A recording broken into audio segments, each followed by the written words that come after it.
Welcome back everybody to another video. I hope you are healthy and are doing well. Here in Central Florida we had quite the interesting morning.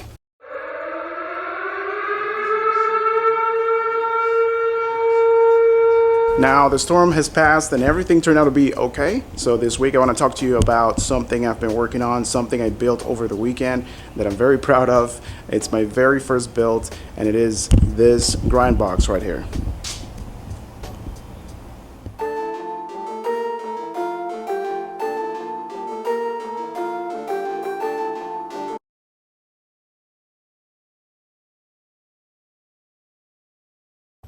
Alright, so this box is 6 feet long, 2 feet wide, and 13.5 inches tall, which I find it to be perfect to have in the garage or to set up on the driveway for a quick session.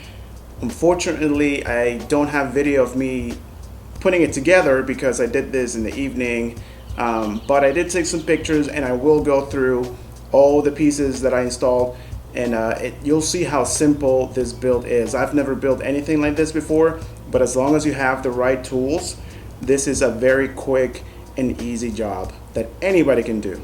So here's the list of all the things that I used. I'm gonna make sure I also type it in the description.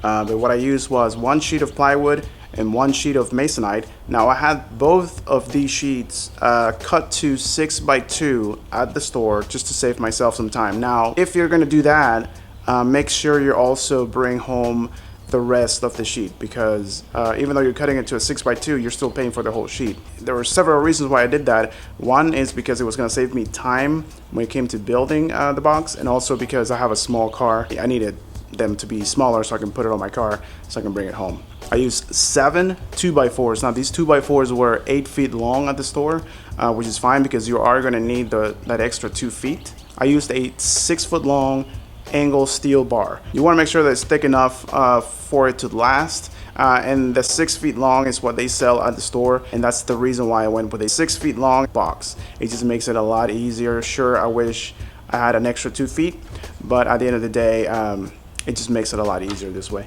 You're gonna need 1 box of 3-inch deck screws and 1 box of 2.5-inch deck screws. I also had a box of I think it was like 1 to 1.5-inch screws that I had laying around here, and that's what I used to screw the Masonite and the plywood onto the studs, onto the 2x4s. Now here's where it gets tricky, because if you don't have these tools, it's going to be a little harder for you. But I did have a compound saw, 1 jigsaw. You're going to need measuring tape, of course. I used a square as well to mark off on the 2x4s. And I bought at the store a set of wheels. That way I can move it back and forth from the garage to the driveway, or whichever way I want to take it. Just one thing real quick before I move on. The plywood I got is I believe only a 1/4 inch plywood, which I kind of wish I had gotten a bigger one, a thicker one, but as of right now it has given me no issues, especially because of the Masonite. I've ollied onto it, I've manual on it, and there are no issues whatsoever. If you want to go with thicker one, the better. Alright, so now this is how I put this together.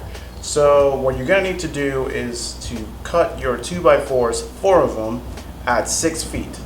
Now this is where your measuring tape and your square are going to come in handy. You're going to measure your 6 feet, make your mark, and the square is going to allow you to draw a perfect line for you to make your cut. So you're going to need 4 of them. You got 1, 2, 3, and 4. And this is something I noticed when I got home, is that I asked the guy at the store to cut the plywood and the Masonite 2 feet wide, and they went a little bit over 2 feet, not much. I think it was like 1/2 inch or so. So these 2x4s I ended up cutting at 21.25 inch. Altogether it gave me roughly, it's probably off by 1/8 of an inch or so, the same length of width that the plywood had. So that's an easy fix. You just got to make sure you just measure your plywood, do your quick math, and you should be good to go. For the base, you ended up cutting 1, 2, 3, and 4. Those are going to be screwed in with 3-inch screws. I used 2 for each, obviously on each side. And then for the top, you're gonna do the exact same thing, but this time you're gonna go foot by foot. So you're gonna have 1, 2, 3, 4, 5, 6, and 7. You're gonna have 7 of these total on the top. You're gonna have 4 of these on the base. So now that you have the top and the base put together, this is the time you get to put on your big boy pants and decide how tall you want this box to be. And that is going to depend on how long you cut these guys.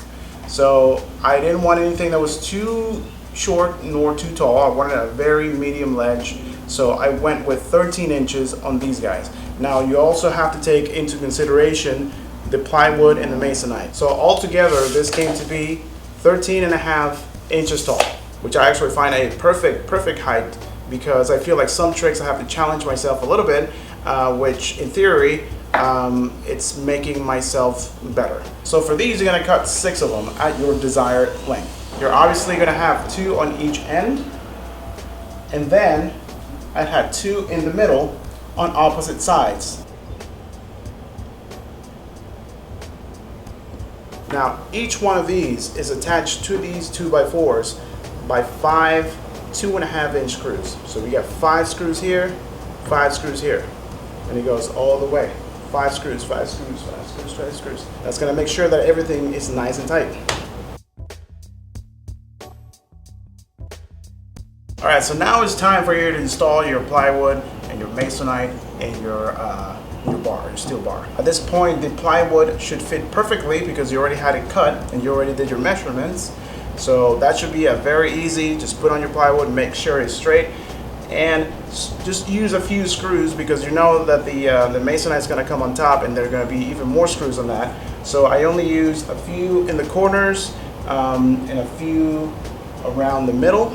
These were like 2-inch screws, and remember that they have to be on the studs. You have 1 each foot down the way, so make sure that those screws are there. So after the plywood is in place, you're gonna install your steel bar. Now the steel bar is a little bit different because you're gonna have to drill the screw, and not only drill the screw, but you're gonna have to countersink it. And that means that you have to make it to where the screws are flush with the bar. And the way you do that, well, they have countersink drill bits, but if you don't have a drill bit specifically for that, you can use 2 different size drill bits. You'll use the one to drill the hole, and then you'll use a bigger one that's big enough for the head of the screw to drill a bed per se. You don't want to go all the way through with the bigger bit. You just want to create a bed for the screw to land in place and flush nicely. So the way I screwed in the bar, I have 4 screws on top and then 4 screws here on the side. You're not going to want to put the screws on the same exact location. You want to have a separation between them. As you can see, I have 1 here, I have 1 here, 1 up here, 1 up here, and so on. So once you have your bar installed, you're almost done. All you have to do is put on your masonite top, and that's very simple, just like you did the plywood. The only difference here is that you're also going to have, much like the bar, you're going to have to countersink your screws because you want these screws to be flush. You don't want any of these screws poking out, because that would not be good news for you if you're going to be obviously skateboarding on it. And at this point, you're going to want to make sure that you do cover the outside area. That's going to take care of not only the masonite but also the plywood and the center as well. So I'm noticing in mine that the masonite is kind of bulking up a little bit, so I'm going to go ahead and use a couple more screws here to fix that problem, and then you're done. All you have to do after that is basically wax it a little bit and clean it, and it should be good to skate.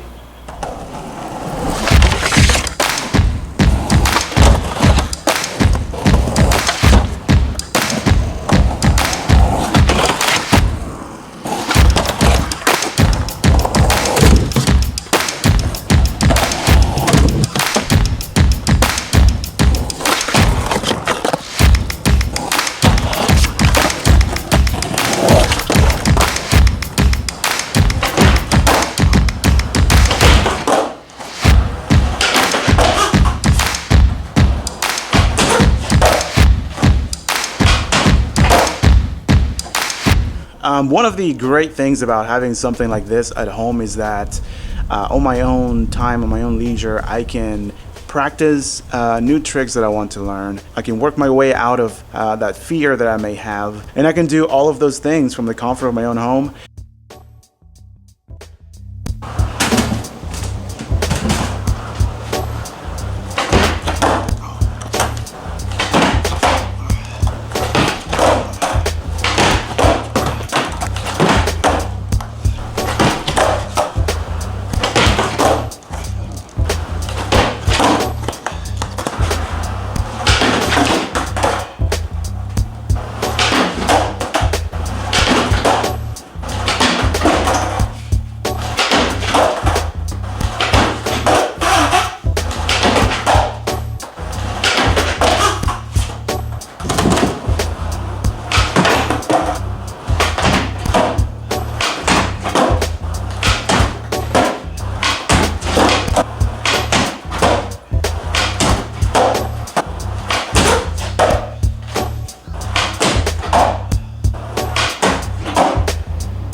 I hope I was able to explain how I put this together. I'm telling you, it is so easy to build one of these, and it's actually satisfying to know that you're skating something that you build yourself. So I highly recommend any of you to do this on your own. Let me know if you have any specific questions. I'll try to answer them as best as I can. So anyways, I hope you guys enjoyed this video. Please let me know in the comments if you've built your own, or if you have any other tips for me when it comes to building these, because even though I've never built one before, it was highly entertaining to do, and satisfying, and I'm really looking forward to skating this box every day if possible.